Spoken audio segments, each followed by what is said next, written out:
Behind the scenes of the WoWcast hardcore devs, WoW Classic. So if you don't know this, yesterday WoWcast released an episode specifically around hardcore WoW, and this is what they had to say. So a few things that, to summarize the entire episode. It is on YouTube if you want to check it out. But when creating a hardcore character, you will have to agree that that character cannot be resurrected after death for any reason. And deliberately causing deaths for other players can cause actions against your account, such as a ban. So supposedly they will be watching. Big Daddy Warcraft, Big Daddy Blizzard will be watching to make sure there is no, funny business going on. PvP cannot be auto flagged with a right click. It can only be activated by intentionally flagging with /PvP command or right clicking the portrait to enable it.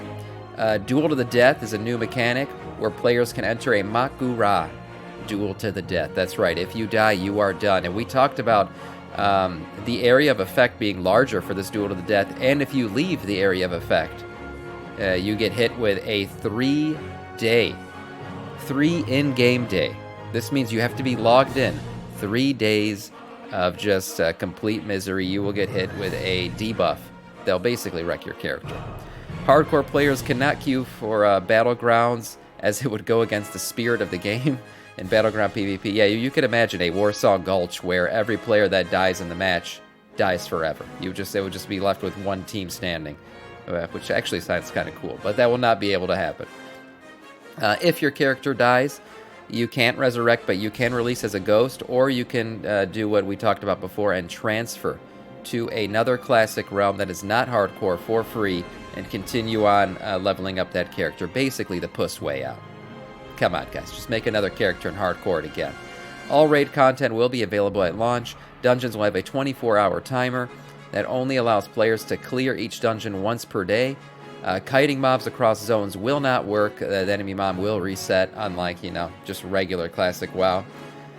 Class changes consist of no resurrecting spells, no soul stones for warlocks, no rebirth for shamans, and additionally, anyone who plays a paladin, you will not be able to bubble hearth. Yeah, deal with it.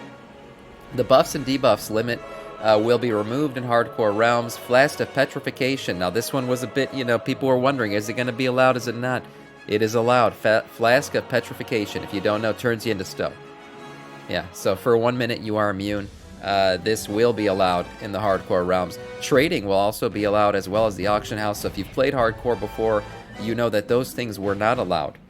But now, because the entire server is essentially playing hardcore, not essentially, they are, these things will be allowed. The reason why they're not allowed on current hardcore servers is because, well, people are on those servers not playing hardcore as well, so they didn't want trading between those two.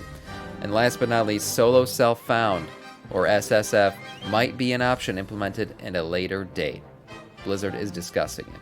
So a lot of things that we already knew, but they kind of summarized it all in that little podcast. If you're interested in the podcast, there is a link in the article from Wowhead that you can check out. I'll drop that in the chat. Blizzard is celebrating the Winter Veil. Now, we've seen a lot of updates to the holiday events in-game. Tons of them. Halloween in particular is getting... The Headless Horseman is getting a complete revamp. We're also seeing a lot of revamps to items like the broom. Well, here's another one. This is not a revamp, though. This is a completely new item. You can now turn your dragon riding mount into Rudolph the Red-Nosed Reindeer. That's right. Grandfather Winter may need some help to get across the Dragon Isles this year. And you can unlock this Rain Drake dragon riding armor, as it's called, in the Winter Veil event. And look at this thing. It's got a little sack of gifts, a little red nose, some I mean, I love this stuff. Look, I'm not gonna lie, we're now in August, and I do miss the holidays.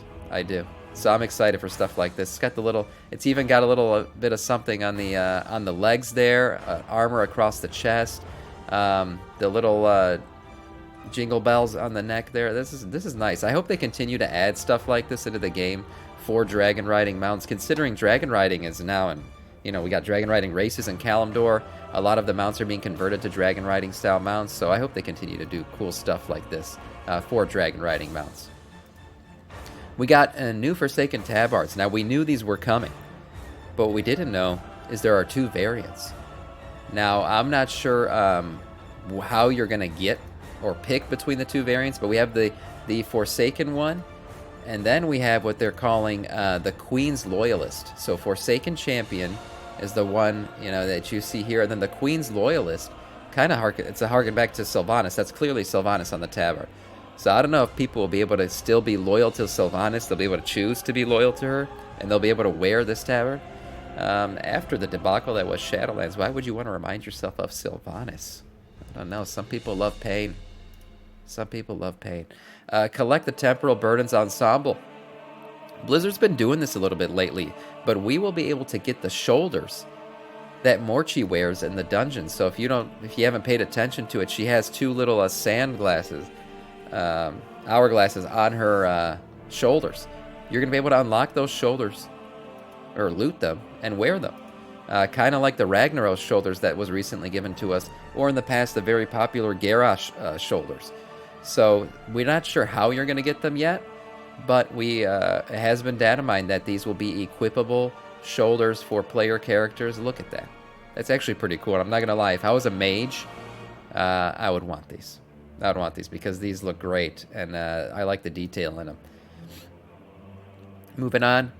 Oh, a return to Scarlet Monastery of old. Hints found in 10.1.7. Guys, you know I've been talking about this for quite a while. I've been saying give me some SM. Not S&M. Or maybe S&M in SM. I would take it, sure. Scarlet Monastery could be returning in the same way that Sholomais returned. Now, I'm actually hoping for a bigger return of Scarlet Monastery. I've been talking about giving us Mythic Plus from old dungeons like this. I wish they would give us Mythic Plus Scarlet Monastery. Blizzard, if you're watching this, if you're watching me in my tiny-ass YouTube channel, my tiny-ass stream, please give us Scarlet Monastery Mythic Plus. Anyways, it is coming back. In what form, people are guessing in the same way that Sholomais came back. But it does look like we are getting some good old Scarlet Monastery dungeon running once again. And I cannot wait, because I freaking love to death Scarlet Monastery. It's one of my favorites. I have lots of fond memories of going through this dungeon, getting my mount for the first time ever in Vanilla WoW. Just grinding out this dungeon, not only to get my mount, but I was playing Hunter at the time, so wearing mail for the first time, upgrading from leather to mail, and just grinding out gold because I hit level 40 while I was there as well. Good times, good times. And last but not least, we have the 10.1.7 splash screen, and not much of a surprise here on what's in terms of what is on here. Night Elf and Forsaken Heritage Armor. We know that those are going to be available, and those quest lines will be available. The introduction of the ping system, we've talked about that quite a bit in previous streams, but you'll be able to ping items all over the place. People in your group will be able to see it, and there'll be different symbols for different things, like attack and tagging a certain point or telling somebody to go here.